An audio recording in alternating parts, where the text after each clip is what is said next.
really, really hard, and they execute the system, and that's what it's all about. Yes, sir. Trust. He's pretty Big trust. Big trust, baby. Hey, yes, sir. Right on cue. Hey, right on cue. Hey, let me close.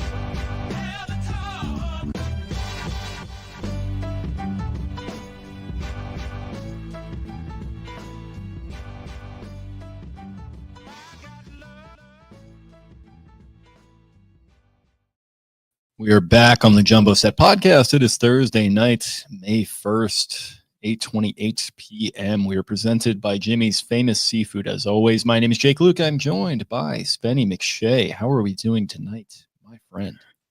Doing pretty well, dog. Had a nice day outside. Helped a buddy clean off his boat for boat season. Just enjoying warmth on my cold, lifeless skin. Or excuse me, warm. Did he get it out of a mystery box? Mystery box could be anything. It could be anything. It could even be a boat. Could even be a boat. I just am enjoying the warm sun on my cold, dead skin over the past couple of days. Got some golf in with a listener yesterday. Ended up teaming up groups, and then today out cleaning the boat, playing some pickleball, and just I'm reaping. The sowing is over, right? I'm reaping. You're turning into Dustin Johnson. Like you're just going out on the boat. You're playing golf at a kind of a leisurely pace. The boat. I did not go on the boat. I waxed the boat. Maybe Dustin Johnson ain't waxing no boats. Some extracurricular activities that we don't have to get into. DJ. I wish I was DJ, man. Guy hits bombs. Yeah, he's got like a top 10 life I'd switch with, that's for sure. But yeah, I'm glad you're doing well. I remember his brother, I don't know what it was from, but it might have been freaking, what's a Netflix show? Full Swing. Might have been Full Swing. His brother was like, yeah, Dustin didn't want to play golf. Probably could have gone D1 in like football, baseball, or basketball or something. He could have done whatever he wanted. I'm just like, okay, cool. Sounds nice. Thanks, man. Yeah. So it sounds like, sounds like you're doing okay then. Good for you and your whole family. Yep. How are you feeling today, my friend? Oh, not too bad. Not too bad. You mentioned the sun. It feels like we've got a rainy weekend coming up, but I'm gonna swing the sticks on Saturday. I'm excited about that. Fake rain hitting the East Coast. It's only like an hour a day. Check the Percipi maps. Saturday, beautiful until 6 p.m. 1 hour rain. All right, I'm seeing 80%. That gets me a little concerned. Yeah, I don't know. I'm just I'm doing okay, man. I'm excited. May has begun. May the 1st be with you. That's what I like to say. And a happy birthday to my dear brother today as well. 34. Follow me on Instagram today, Michael. There you go. He's just in a giving mood now that he's entering his mid-30s. Hey, throwing those follows out like candy, I guess. I got one. I was like, wow, thank you, Michael. Happy birthday, Michael. There you go. All right, well, that's enough scratching around at first base. We are here to talk a little Ravens draft. We're here to go over all the picks, and obviously we kind of went through all this exhaustively throughout the first 2 and 3 rounds. The first 2 nights anyway, with our live streams, and we reacted in the moment to Malaki Starks, to Mike Green, and to Emory Jones. We have not since hopped on to discuss the entire breadth of the draft, as it were. So, you look through some of the picks that they make after that on that Saturday. You got Teddy Buchanan, linebacker out of Cal, Carson Vincent, offensive tackle, Alabama A&M, cornerback, Bal Kone out of Western Michigan, kicker, Tyler Louque out of Arizona. I know you like that.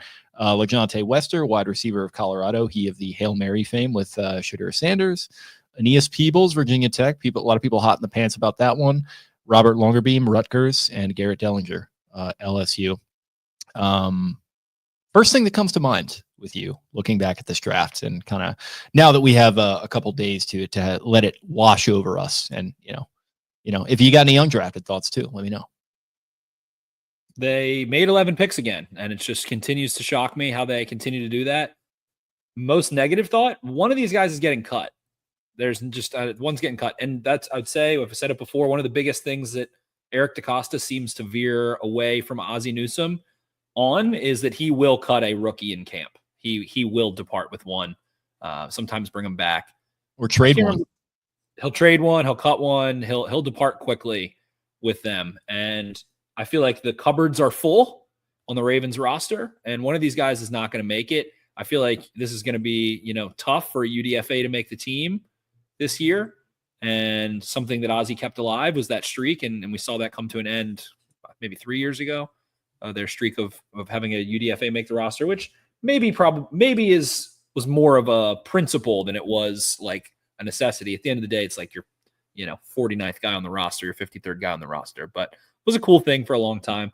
So with that, I mean, they attack the offensive line, they get a linebacker, they get a little bit of everything, and shelves are full. Shelves are completely full. Was a little surprised to see them maybe not take them back, but they do love them some Keaton Mitchell. And what else we got?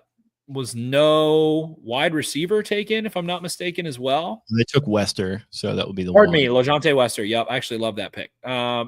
Wester there, who's a return specialist that can give you a little juice as a receiver for sure. Made some big plays at Colorado by way of Florida Atlantic. So, yeah, Bal Kone, a lot of guys like him, physical. And Longerbeam, I know someone that the Ravens were eyeing up. It sounded like in like the 4th round from honestly what Cole had told us.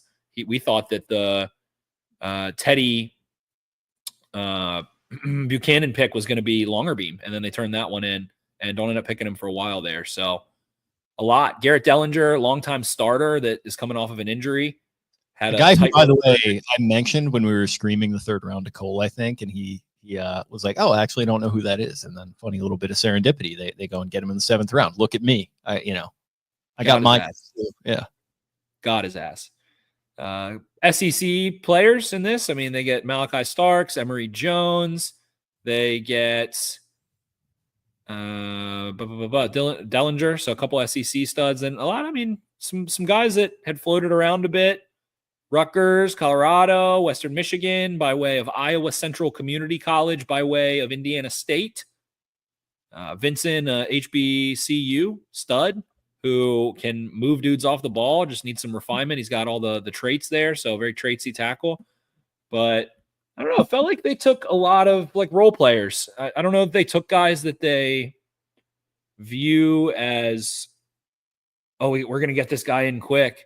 So I feel like they took role players that might have a little higher ceiling, maybe less developmental guys. Like Lejante Wester is not developmental to me. He's not young. He is an electric returner. He has he's a smaller dude, more limited skill set. Dellinger has a shitload of starts. Longerbeam has a shitload of starts. Peebles, best name in the class, has a ton of starts. 2020, he played in 10 games as a reserve. Might have redshirted there. 12 games with 2 starts in 2021, 13 games in 2022, every game of 2023, every game of 2024. They're not developmental dudes here, really. Like Cone played 2 years at Western Michigan after 3 years in smaller schools. Vincent played 10, 11 games as a starter at left tackle. Buchanan was starting games in he had 5 games in 2020 and then led Cal Davis in tackles for 3 years, then went to Cal. Even Emory Jones, freshman, all 14 games he started, 2023 and 2024. Not a lot of developmental picks is kind of my takeaway. Felt like it was high floor guys that are ready to fill into roles more than Vincent. I mean, maybe, but again, guys started a lot. So I think they want guys that can help play special teams quickly.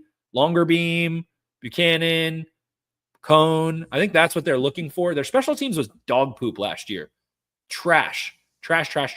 Punt unit was bad early. Getting kicks blocked, all kinds of stuff. Not a strong special teams unit. Probably the worst in Harbaugh's tenure. I think and they addressed it publicly. They said we have really young guys. They were basically aiming for touchbacks on kickoffs almost every time because they didn't trust those guys. So we saw Sanusi Kane and some others start to emerge late in the year. They lose Chris Board. Or even signed some special teams players. His name's escaping me. It's the white guy from the Rams, right? The linebacker. Yeah. Fired up about him. Need a white boy on special teams. Have to get that. At the L5, have him at the L5, taking out the wedge, taking out the up back. That's what we need there. So I think they drafted guys who will probably fill small roles quickly, probably don't have these high developmental ceilings, And to me, that makes sense because their window is now and their roster is full. So get guys that can get on the field and compete and sharpen iron instead of, guys that are going to be on the bench for 2-3 years. It's going to be shit or get off the pot, I think, with a couple of these guys fast. And I like it. I like that strategy. Yeah, no, it did. It definitely told me they were ready when they start off with Starks and Green, two guys who I think have a good chance to start day one for this defense. I think that's kind of what you're hoping for. It was cool to see the video of Starks arriving and Zach Orr Zach Orr and the boys just mobbing him as he was getting out of the van. It seemed like they had known each other for years at that point. That was a weird video. Yeah. It was a lot of hugging, a lot of hugging. It was kind of odd. Zach Orr is like the ultimate hype man, defensive coordinator. Of course, you think of him running and absolutely just blowing himself out to sea when he jumped on who was it? Darius Washington. When he made the 4th down stop, just fucking flying in there like a bat out of hell. So yeah, he's definitely that kind of hype man, and you can tell the interview process that they did with him. I'm not sure if they had Starks on a visit. I'm guessing they did because it seemed like Zach Orr, like I said, has known him going back years. And so that was cool to see. And yeah, not seeing a whole lot of content around Green thus far. But yeah, man, that's another guy that, we talked about, this is a day one impact type player that you want on the field and getting sacks for your team, from week one. So yeah, I mean, you look at all of that, you look at Emory Jones, we talked about him as kind of the, what do we say, the crawl space, the high floor, low ceiling type guy, just kind of plug and play there, our boy, Big Country from back in the day. Get him in there and not the Ben Cleveland Big Country. Who's our guy? Mississippi State. Why is his name? Tyree Phillips. Yeah. Tyree. Why am I getting old? Yeah. It kind of similar to that. And then, so a couple projects. I feel like people like Buchanan's athleticism. Vincent, you mentioned him as sort of a developmental guy, but Kone, Longerbeam, it's a little bit of cornerback depth. And then some of these other guys, I guess we can dive into it a little bit deeper because we haven't talked about some of them. What was the reaction to the Buchanan pick? I don't know if a lot of people were expecting them after the first couple of rounds. That first 4th round pick is always, you kind of still are feeling some juice. This guy could maybe do something for us this year. Inside linebacker Teddy Buchanan out of Cal, who had a great interview. He seemed fired up. Just reaction when you heard that name called, because I didn't have much of one, to be honest. I didn't know the player. Like I said, I was not as deep this year as I have been in other years. He, to me, feels like a Chris Board replacement that's probably more ready to can probably be better against the run, which was why Chris Board didn't play much. He would come in as Chris Board is basically a safety. He's basically a dime backer and another twitched up player that is a sure tackler. He lit the combine up pretty good. 40-inch vert, 10.5 on the broad, 1.59 10-yard split, 4.6 dash at 233. Not the longest dude on earth. Pause. But I saw you. She got great ass. And someone I think they can fill in on special teams quick. Probably get good football out of him a couple years from now. If Trenton Simpson doesn't pan out, I think he could be immediate special teams force for you. And that is, for an inside linebacker, that's a relatively high pick, 4th round. It's not. I would argue that inside linebacker has fallen off just as hard as running back has in the draft over the last couple of years, and haven't even quite seen we saw Genty get picked top 5. We didn't see an inside backer go top 5, or I guess top 6, whatever you want to call it. We've seen less of that. So yeah, not a throwaway pick, and somebody that isn't maybe, I don't know, just lightly grazed through some film. Just didn't feel like he's not a thumper. He's run you down. He's not someone that's taken on blocks a ton. He's super agile, light on his feet, felt like a smart processor, sure tackler, but not a thumper. So, sounds like a speed demon on special teams that has a bigger body for you. And I know people will not took a special teams player in the 4th round, but again, it's I think they took the path of let's get guys that we can get on the fucking field and have a defined niche for them. And I don't hate that. I really don't. There's not spots on this roster. I'm telling you, there's not a lot of spots on this roster. I wasn't crazy deep on line. Honestly, this is probably, how much I love inside linebacker. I don't know shit about the inside linebackers from this class. I know 5 of them that I've watched tape on maybe 3. So I don't mind taking somebody that is probably a special teamer for 2 years in the 4th round of this draft because you're just deep everywhere. And you can find a veteran answer if you need, probably, to go alongside Roquan. And I think there's still a lot of eggs in the Trenton Simpson basket. Had a rough year, but Cole we watched that on Twitter. Like, he expects Simpson to have a pretty decent year here. So we know the Ravens were very upset with Ryan. What was his name? Ryan DeLeon, the linebacker coach. We heard whispers they were Mark DeLeon. Pardon me. They were not thrilled with him and his ability to develop. So they bring in. I mean, that fire up speech that he gave ahead of the Pittsburgh. It might have been the playoff game where 6 speeches. Yeah, to take a motherfucker's head off. Fuck everybody, like that kind of thing. That was great to watch. But yeah, sometimes it doesn't always translate. Sounds like this was the case here. And they bring in Tyler Santucci, who's been a DC at Georgia. We talked a ton about him. One of my favorite moves they've made in the last 5 years, really. Someone who's known for being super aggressive, has tenure at Georgia Tech, Duke, Texas A&M, Wake Forest, Notre Dame, Texas State, Stony Brook, going back to 2010, a linebacker himself. So someone that's been a DC and I think should be an adult in the room and probably could have gotten some decent head coaching opportunities at the college level at some mid-majors, things like that, and gone that route, and probably was so jacked up to come up to the NFL instead and not have to go recruit and shit. Especially mid-major recruiting NIL era would be not fun. So let's see his impact on Trenton Simpson. If not, Teddy Buchanan, interesting pick. Don't know much on him, but lit up the combine, a lot of experience. It sounds like the profile is kind of like Eric Kendricks type. Kenny Young. Yeah, I thought Kenny Young was going to be good. Name all the UCLA linebackers. I like it. Yep. Teddy's not UCLA. Oh, where'd he go? Cal. Oh, that's, of course. Yeah. You thought you fucking got me there. I thought I got you. I thought I had you in the bear trap there. Thought you had me. I mean, California. Close enough. You got me a little bit. Yeah, I'm sure. Yeah, Northern California would kill me for associating them with Southern California at all. I'm sure of it. I mean, if they called us Virginia, are we mad? I would be, yeah, that's close enough. Yeah, close enough. So yeah, I don't know. Maybe a shitty pick. We'll see. Time will tell. Like I said in the stream, like you just have to be prepared for the random ones that just come out of nowhere sometimes. Like the media board is not always the same as the NFL board. He was much lower. Him and Longerbeam were low on the consensus board. They did the opposite. They did the Howie early, drafted the consensus board, and then flipped it and took some dudes that were low. That's exactly what I was going to like. The Howie board is more what you're going to be looking for if you're big into the draft industrial complex with the media consensus board. Yeah, but with the Ravens, sometimes they will do that. I mean, definitely towards the top, they don't always get kind of weird like the Raiders do, but in these middle rounds, man, they just grab some guys that you're just like, what are we doing there? And I wouldn't even say this one is totally that, but yeah, I did not have him. I didn't have him on the bingo card there to be the fourth. No idea. Draft. Had to immediately Google. Literally didn't know him before. So here I am trying to pass judgment, but I don't know. A lot of my analysis does have to do with reading the analysis of others, watching some quick tape, and then looking at the combine and seeing what thresholds they fall into.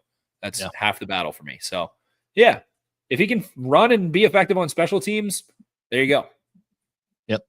Carson Vincent, offensive tackle, Alabama A&M. Some people fired up about this one, like I hinted at earlier, like the developmental tape. I think people like the fact that he started a good amount of games. I'm remembering the kind of the rap sheet correctly. So yeah, I mean, I'm excited by this one too, because I was, you guys might have thrown some cold water on the Emory Jones pick a little bit, which sort of brought my excitement down. But I wanted them to invest in the offensive line. They got him, and then they went and got Vincent, who, like I said, people excited about him as a developmental guy, maybe even more upside than Emory Jones. So I don't know. I like this pick a lot. Smooth mover, big boy. Needs to, and I like Alabama A&M. I'm not familiar with their game regarding, their S&C there. And it's not like he's a spring chicken. He's probably 23, 24. Was it true freshman 2020. So needs to put weight on his frame. Like he was at the Senior Bowl, like needs to figure out how to fire his hips a little better. The length is there, and he's an athlete. He could play post defense in, college basketball. Like he could fucking get those feet moving, hands. He's not shooting both, or it looks natural. He looks like he can punch and get into a slide. Gets a little bit out ahead of himself, giving too much runway, too much space at times, maybe a little too eager, but definitely needs to add a little more sand in the pants to anchor. But in the run game, he moves bodies, and it seems like he has a good, nasty mentality. He likes to be a big, stinky, dirty lineman. I think he's a big, stinky guy, and that's what I want in lineman. I want you to smell like shit when you're in the battle, in the trenches. And I think he's fine being a big, ugly, stinky fucker in there. And that is an A-plus thing. His attitude, too. His draft call was cool. Yeah. They were just like, you're going to get in here and move bodies. Like, I think it was just him, his dad, and his brother. You never know. He's HBCU guy, smaller school, could have gone undrafted. You never know. Was fucking fired up and wanted to get to Baltimore, move bodies, and that's what they're saying. So has the attitude in the run game. I think he needs a little more technique, a little bit more S&C to thwart some bull rushes, but the length is there. Huge dude, long wingspan, tall, good feet. Like I said, should be. He is probably, I was going to call him developmental, but he started 40 games at left tackle, I think. So there's tweaks. I would say a lot of tweaks, not developmental, but they need a true left tackle body and frame. Needed another one on the roster. There you go. And I believe Worthrop was ecstatic with that pick. Yeah, he was. He was good to see him get some screen time. I haven't seen much of him since he first took the job. Obviously, Warthog. Yeah, Warthog. Yeah, been kind of a whirlwind for him. So it was cool to kind of have him sort of getting Vincent excited, but then also like, hey man, like you better be ready to work because I'm gonna fucking run you into the ground. Yeah, basically. he was talking to him like a drill instructor. He was like, I'm gonna fucking run you into the ground, basically. Yeah, you better be ready. Round 6, pick 178, cornerback Bal Kone, Western Michigan. I am not familiar with his game. Saw a bit. Somebody that was getting hyped up through draft Twitter caught my eye. Watched others breaking down tape. Did not watch tape myself. And sturdy dude, sturdy athlete. Big. He looks bigger on tape than he maybe like measured in at. I feel like that always happens with DBs. I think they look way bigger and they always measure in a little smaller. But he is confident at the line of scrimmage. Very confident at the line of scrimmage. Press, chills. Absolutely chills. At the stem, maybe a little too chill. Maybe a little bit sloppy with his transition to open. And I think that's just technique. Just getting like 1 or 2 slides in you where you can feel comfortable. And felt like he was trying 5, 6 different ones. Didn't jack of all trade, master of none at the stem. Just footwork needs to be cleaned up. And I think he has the intangibles. I think he's physical. He's long, strong, down to get the friction on. Feels good. Just it's like transitions from back pedal into brake or driving on the ball, just a little cleaner. A little bit of work there. That's why he's a later round pick. Has the size and strength and want to and instincts as an athlete. Just needs a little bit more tech at the stem and driving on the football. Yeah, no, that's it sounds good. I mean, it's more cornerback depth. Like obviously we didn't see much from TJ Tampa yet, but you got the departure of a Stevens. You know, we're gonna see what happens with some of the guys that have been in the mix here for a couple of years, like Armour Davis. And I don't know. It's just like, why not? Why not go and fill up the cupboard a little bit at corner when you talk about, needing cornerback depth and it just kind of being something that is always going to be absolutely a huge part of today's NFL. And you can never have enough corners and all that kind of stuff. And DaCosta essentially coming out and saying they were going to take 1. Spoiler alert, they wind up taking 2. So nice to see. And that's another one I'm excited about. And it seems to fit their profile. Also in round 6, pick 186, kicker Tyler Louque, Arizona. I know you're fired up to break this one down. Familiar with his game. I am familiar with his game. Did you lose a bet on? Huh? Did you lose a bet on him making a kick or something? No, this is stupid. I've always just loved the University of Arizona. I don't know, like as a kid when I was playing NCAA football, I would pick them to start my dynasty with. I don't know. The state of Arizona and the Wildcats and everything have always drawn me. I actually applied to there. I had a very interesting way of getting accepted to colleges. I got accepted to every college I applied to. I applied to obscure majors specifically, and I got accepted every time. I applied to. Before you tell the story, I'm glad you didn't go there because I'm glad you're still alive and with me, because that wouldn't have been a good environment. I would have probably had to come right back home. I probably would have gone maybe 1 year there and had to come. It was $50,000 a year to go there. I could. My mom was like, "Okay, if you want to take out $200,000 of loans for your undergraduate degree, go ahead, bucko." And I was like, that sounds like that's a bad idea then. You're telling me not to do that then, which luckily I did not. But got accepted there, always followed them, basketball, football, everything. Just, I don't know, ancillary. Malaki. I liked Stout a few years ago, and he's been meh. But kid is pulling it together. Has the tighter... When he is squaring up on the football, he's aggressive. It's a more aggressive. His plant foot is super close to the ball so that he can really torque through. So I think he's going to be able to bang some long ones. I don't know, Arizona versus NFL, like the pressure, things like that. You know, who knows what the fuck happens with kickers when you draft them? Feels like a lot of them bust. And a lot of them that are UDFAs just come on and randomly are good. I'm thinking of Dicker, the kicker, who Ravens legend. He was Texas. He was undrafted. I think he was in the XFL for a bit, and he is now 81 of 86 as of week 15, I believe. I gotta double check him, but. It was like 81 of 86 at some point, undrafted. So was with the Ravens in camp 1 year. Yep. So I don't know. I mean, you trust their scouting. They've had a lot of kickers come through here. Randy Brown been here a while now. And Rosberg. Louque, I think, worked with Randy Brown in some capacity. Like he had a Ravens t-shirt ready to go. I think there had been kind of a connection there. Sounds like they knew. Sounds like it was all everything was. They knew everything was going to happen.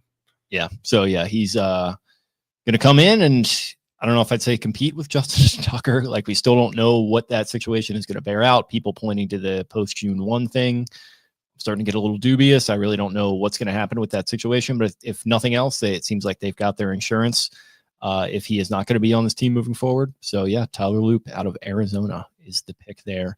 6 for 9 from 50 plus last year. So if you draft a kicker, they better have a big leg. Yeah, 100%. Also in round 6, 203, wide receiver Lejante Wester, Colorado, who, like I said, famously made the Sugar Sanders Hail Mary catch against, was it North Dakota? That wild ass game. So yeah, this was an exciting one. A lot of people were fired up about it. Seems like he brings some punt return ability, which you got to like some versatility there in the later rounds, particularly when you're picking a receiver. And when you are picking a guy in the late rounds, like at least try to have like one trait that's good. Like his speed, I feel like is kind of the one that's going to carry him forward. So yeah, excited to see if this guy can make some noise here. It'll mark year, almost 30 of the Ravens trying to make something work with a late round pick at wide receiver. Maybe this is a guy that finally breaks through, but we'll see. Yeah, I actually really like Wester a lot. Unique movements that are unpredictable, and he has a looseness with the football in his hands that feels really creative and something that he's probably had since he was 5 years old. I think he's got some God-given unique movement skill that is tough to read. I think his hips lie a lot as a returner and with the ball in his hands in space. Competitive, very competitive for his size. I love this. Might be my favorite pick of day 3. He has an it factor about him, and you can tell in his smile and the way he talks and carries himself. I feel like he's, a locker room favorite kind of guy is the vibe I've always gotten from him. Has some fun. I'm not going to say he's like quite as goofy as, Jacoby Jones was a very, very, very big personality, rest in peace, but just gives you, I don't know, he feels like he knows he was born to return the fucking football, and he was the toughest kid to tackle his entire life, and has some sick return highlights.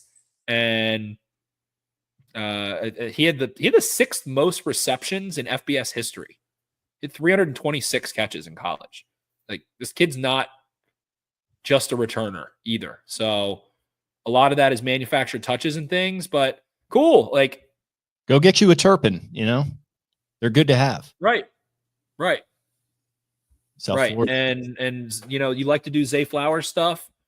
And now maybe you can use Lejante Wester as some of that, having another option. Zay Flowers misses time. You can have that motion player behind him. I think he makes the roster. I do. I like him a lot. He's probably my favorite. And I mean, had a big year last year, had a lot of production as a receiver. So tracks the ball well. Kind of reminds you, I mean, Tutu Atwell. These littler guys, so there's a smaller pool. People are like, oh, Zay Flowers is this size. Oh, this play. I think Tutu Atwell kind of reminds me. Tutu Atwell maybe a little more stiff in terms of like musculature.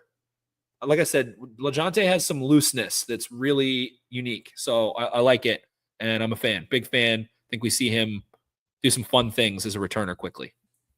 Yep, exciting pick there in the 6th round, which you can't always say. So yeah, you get your random ones there with your Teddy Buchanan, but this is a fun one. Kind of a name brand guy who, like you said, I think good chance to make the roster.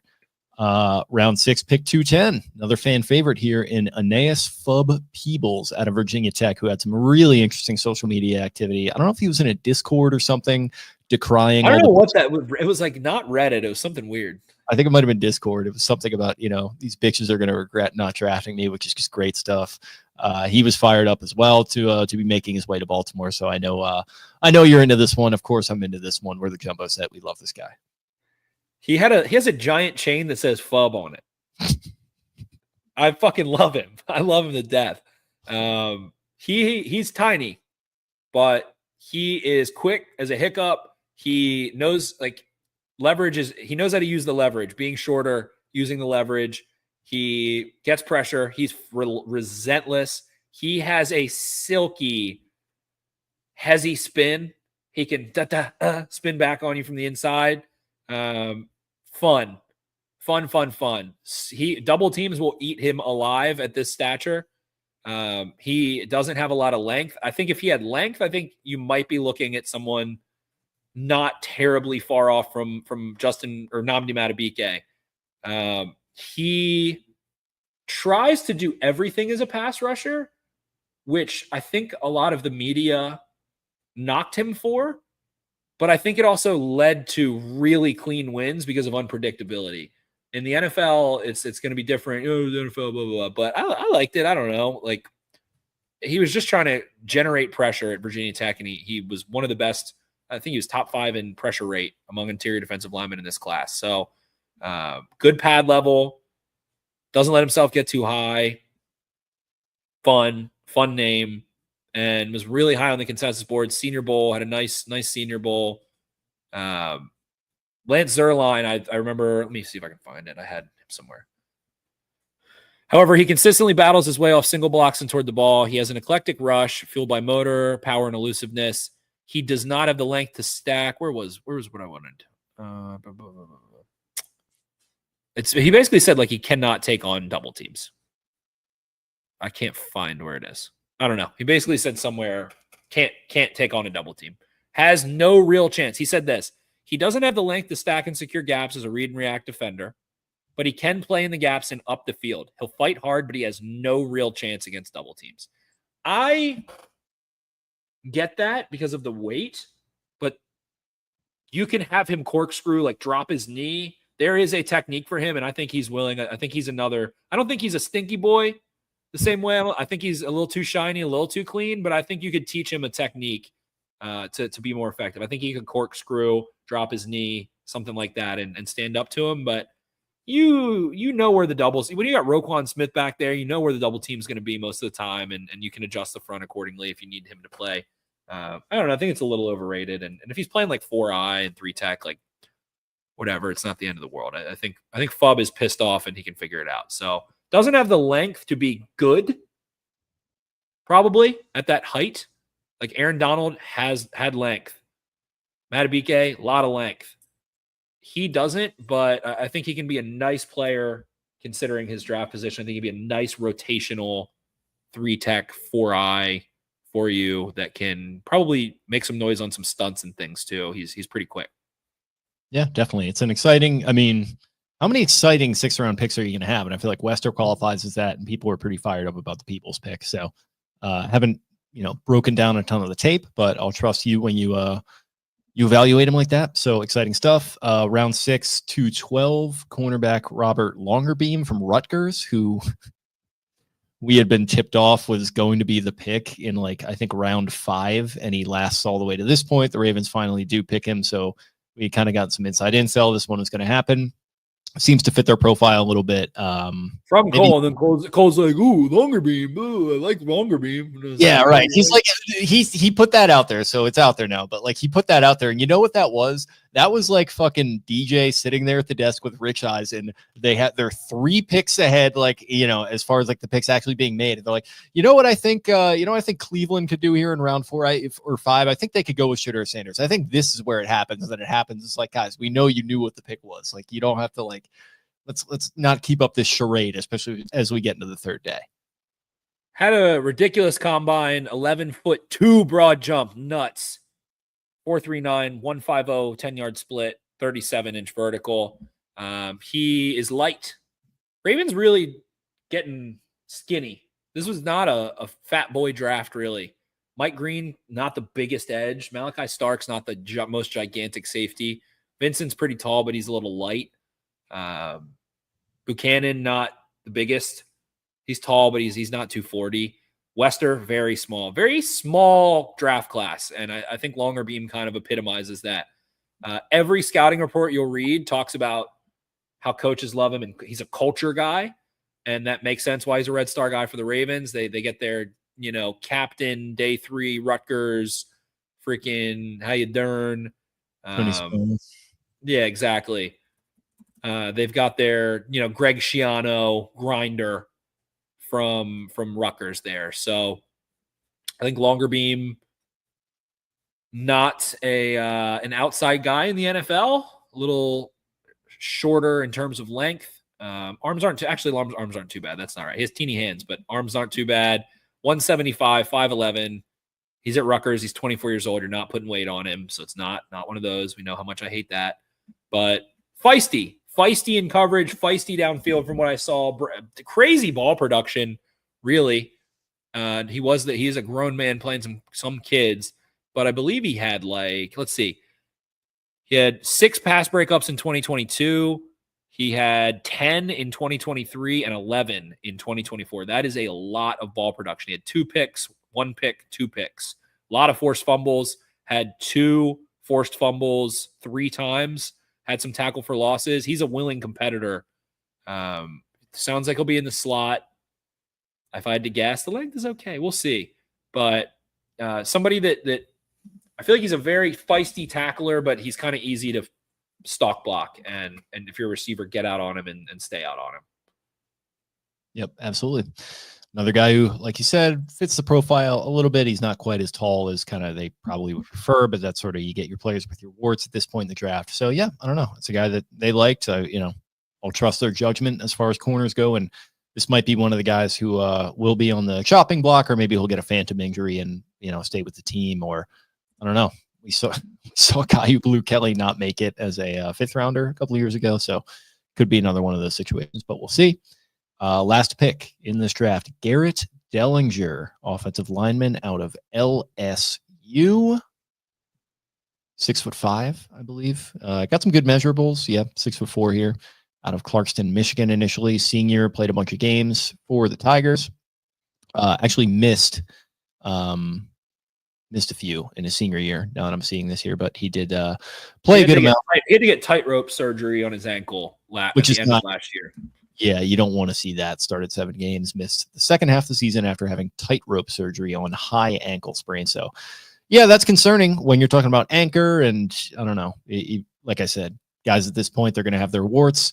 Seems like health, after that injury. When you have something like that, it requires you, especially as an offensive lineman, it requires you to have to relearn technique in a different way. Like Ronnie Stanley's talked about that from his injury. When you're 300 plus pounds and you have a lower extremity broken or fractured or torn, your feet are not the same. And pass protection is a lot like golf. You really have to have a very consistent routine. Your mechanics need to be the margin for error is very tiny in terms of balance when you're fighting warthogs in there. So he's gonna have to relearn how to play a little bit from that with new limitations. So I know he tested really well, and I got like kind of shit on people. Use a 9 RAS, and I was like, okay, but when you watch the tape, not the most smooth athlete, kind of sluggish at times in his recovery. Like if you beat him, you beat the shit out of him in pass pro. He's not going to go save himself. So margin for error not super high there from him, and the injury is going to be tough. But does have athleticism in the sense of in gym shorts. I mean, 32-inch vertical at 325 pounds, long wingspan, short shuttle was almost there. Under a 4.5 short shuttle is like the golden ticket. That's one of the best metric indicators of a successful NFL offensive lineman. Like if you do edge rushers, you look at their broad jump, vertical jump, and 10-yard split, or excuse me, broad jump, vertical jump, 3-cone. That's one of the thresholds. Short shuttle for linemen. His was almost really good. So could see him being a grinder that, maybe because of injury goes a little too late.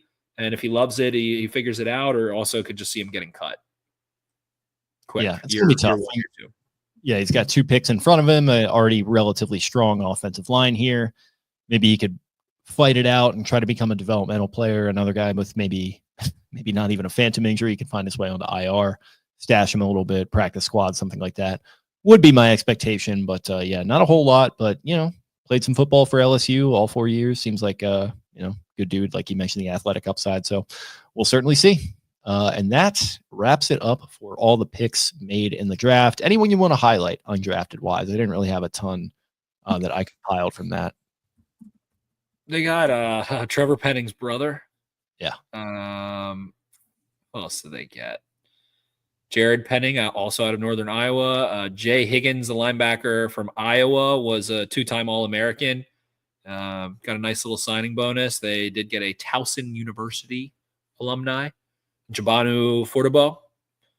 And who else? Anything else that stood out? Maybe the sluttiest, thirstiest picture ever tweeted of any football player from Arizona State for Xavier Guillory. Not familiar with his game, but this picture, I was going to share it. Very slutty. Just full tummy out. It's like they smoothed his abs over, package just right there in your face. Ridiculous picture there. So if you're into that, go check that out on if you're into that, yeah, check that out. ASU football, go check that out. A lot of people like Nash Hutmaker from Nebraska had some sacks, big boy. The Ravens are going to need some nose tackles. They still need a nose tackle. I think that's the one thing they're missing. Stone and Toe from Monmouth. The franchise's brother played at Monmouth, talked about him, said he's a hard fucking worker. He had 25 touchdowns on 109 carries last year, so he basically scored once every 4 carries. Apparently just works his ass off. One of Daquan's friends, who was younger than Daquan, said that he trained with him all offseason and that he added a ton of speed, extra gear. He's pretty cut up, a hard worker, hard runner. So someone that maybe can hang around the practice squad. A lot of people like Jason Jones out of Auburn had 84 tackles at Oregon and Auburn combined. Then some minicamp invites. But, yeah, I mean, I think inside linebacker is a big place. Jay Higgins, I think, will have a real opportunity maybe to make it. I'm always wrong when I do this activity, but if I had to pick 2 positions that the Ravens could see a UDFA make the team, it would probably be inside linebacker and defensive line. And so I would highlight probably Higgins and Nutmaker as or Hutmacher. What is it? Nash Hutmacher as the 2 guys I think that would have a strong case. And Nutmaker is a good Nash Nutmaker have a strong case to be in the right position room. Those are also the position when you look at all the UDFAs that make the team, a lot of times it's a linebacker or a defensive lineman. A lot of the time. It's usually not an offensive lineman, usually not a receiver, the occasional running back. Usually not a DB, I feel like. So I think that's the right positions to attack if you want to make the team. Yeah, I think with the needed D line, that's where I would be looking as well. Obviously they did pick our boy Peebles there, so yeah, could block a potential UDFA, but overall, pretty solid haul. I think we feel like, and of course, I have to ask before we get out of here what your letter grade on this draft is. What are you grading this? Ravens get an A- every year, no matter what. You never want to go up to A+. That's too much, but you want them in the A's. So, I mean, at the end of the day, it's Starks and it's Green. And that's a pretty good fucking duo to come out not having, your two picks are 29 and 57. Pretty. Was that it? What is it? No, it's 27 and 59. Pardon me. 27 and 59. Those are two damn good defensive players that feel quick to get on the field at positions that you've had some trouble really over the last 3 years filling and staying healthy. So to be an A+, this Mike Green pick needs to be the pick that a lot of people think it can be in terms of generating pass rush and explosiveness and bringing an element to this Ravens defense and a younger player that straight up haven't seen. I mean, Owe had a nice year. Van Noy had a nice year. What are their edge rushers? Clowney had a nice year, but there hasn't been a young hunter in the outside linebacker room since Judon. Yeah. And we've lamented the fact that, they're picking in the bottom of the first round. It's hard to get those kind of guys. And they, Mike Green's fall due to the off the field stuff. That's what allowed this to happen. And the fact that they sort of sidestepped the zero tolerance policy, and we'll kind of see what the future of that is. But yeah, I mean, this was if you wanted to get a guy like this, you were going to probably have to take some kind of swing, whether a trade up or pick a guy like this who has, some stuff that would cause him to fall that far for off the field reasons. So, yeah, I mean, at this point, it's exactly right. But the situation with Mike Green, you just hope that, I know people that have unfortunately been victims of and also accused of sexual assault in my life. And the more time goes on, I understand that those are more complex situations and the accusations and the victims and how terrible it can be and how, the whole thing, there's a lot of shades of gray to it. So I know how complex it can be. I do not know Mike Green. I do not have any information about his situations. Like you said on draft night, we hope they are truly just allegations, of course, and nothing ever was formally charged. But I just hope that he'll, moving forward, avoid any of those situations. And if the Ravens did ignore red flags that are there, and he does turn out to be, God forbid, some sort of serial offender, then that's horrible by the Ravens. But that hasn't happened yet. So you don't need to go jump to conclusions about it. You don't know what happened. I don't know what happened. We don't know what happened. And hopefully it stays that way. Hopefully there's not an incident. And I'm not here to pass judgment on a young man for, something that I don't know about and that I hope never comes to fruition. I've never interacted with him. So I do know he's nasty at football. And I hope that the Ravens can uplift him if he needs guidance. And I hope that they didn't, glaze over anything, but just to go assume that he's going to go do something awful is shitty and not needed. So you don't have to assume things just because of something you don't know about. So, it hasn't happened yet. You don't need to be the sourest puss in the world over the pick if there's no real substance there. So, what do we have to draw off of? I don't even know the name. I don't know the time. I don't know the place. I've asked reporters and stuff that I'm friends with. They don't know. They don't know if it's one person, multiple people, nothing ever formalized. So we hope that it remains that way and he avoids those situations and can do his best to uplift the community, uplift his family, uplift his teammates, his friends, his loved ones. And I don't know, man. So that's really my piece. I don't know the guy and I don't know what happened. So why are we going to sit here and pass judgment on it? But you just hope the Ravens did their homework, that Mike Green wants to be a good person and a millionaire and a good football player because he's got every opportunity you could ever ask for right in front of him. He's got millions of dollars in his bank account right now and could become, a pillar of a community if he chooses to. So That's probably as much as I'll ever need to say about it at this point in time. And I think he's he's a rocket ship, man. He's got all the juice. He reminds me of Micah Parsons, Alex Highsmith. I threw out who's the other, Khalil Mack. Like, he's got that kind of juice coming off the line of scrimmage and engaging in physical contact through a blocker's chest and the movement skill, all that kind of stuff. So I threw out some lofty comps there, but I see it. And, he's nasty against the run, and that's why it really completes it. We talked about Tim Williams about him. We talked about some of these DPR guys, Ajabo, one of those, even without the injury, can he stay on the field in the run game? That is not Mike Green. And that's why, he's going to be at least a good, solid NFL player, in my opinion, is because of his tenacity and his technique and his want to in the run game. I remember the Zerline scouting report. It said one of his biggest things is it'll run himself ragged and get too tired. Like, he will leave every ounce he has on the football field for you. Can't ask for more juice.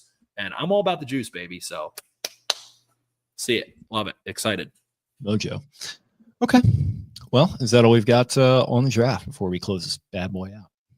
That's all we got. The final thing I'll say, Malaki Starks. I mean, if I want to poke a hole, ball skills are great. Maybe just not the most spectacular athlete, but oftentimes the best safeties aren't, these crazy 4-3 guys, things like that. The Ravens have two great examples in Kyle Hamilton and Ed Reed, who, the testing wasn't that good. So I like Starks, and I could see him being, maybe not. We say a pick with sizzle. I think he is a pick that maybe lacks a little bit of sizzle in a good way. You're saying he's a pick without pizzazz? Pick without, that's what I meant. A pick without pizzazz. I think it is a pick without pizzazz. And I think that's a good thing. I think that means he's going to be solid, calm, ready, the person, the player, everything. So it's a pick without pizzazz, maybe. It just felt right, made sense. Wasn't a high pick, but that paired with I guess you can say the risk of Mike Green, or however you want to categorize what we just talked about, but it's kind of a yin and a yang. You get a rocket ship with some weird stuff, and then you get a player that is, a certified box checker, that every single box has been checked on Malaki Starks. So all 11 picks. When you make that many picks, it's like usually drafts are defined by your first round, maybe your second round, maybe your third round. But when you have that many picks, we've seen the likelies, Faalele becomes a starter. We've seen all these guys that have been 4th round picks, 5th round picks, 6th round picks in these monster drafts the Ravens have had. So I think that about does it for me. Yep. Me as well. Like I said, I like I emphasized on the live stream that we were doing last weekend, it feels like they took what happened with this defense pretty personally in 2024. They don't want that to happen again. So they go out there and they find a way to get 2 guys who can slot in there as hopefully impact starters. So that's exciting. Like a lot of the developmental pieces that they went with here, and just overall a very, like you said, just A-, kind of just knocked a triple out there. And it's exciting stuff. It's always a good time. Maybe we'll get some more content around these guys. Maybe we'll do some kind of film videos or something like that.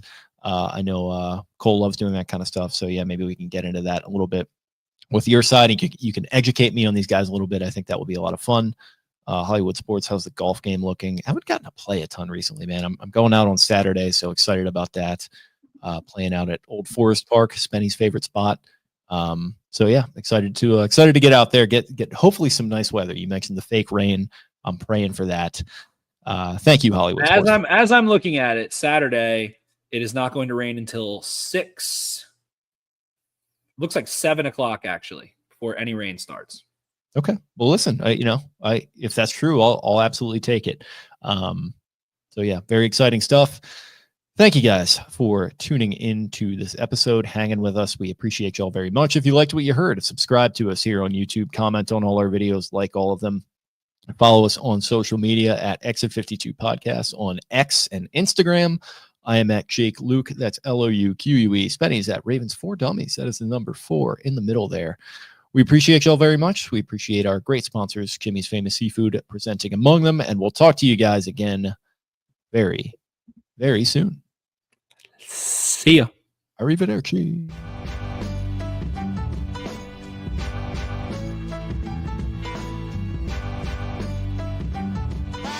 really, really hard, and they execute the system, and that's what it's all about. There Yes, sir. it is. Trust. He's pretty big trust. Big trust, baby. Hey, yes, sir. Right on cue. Hey, right on cue. Hey, let me.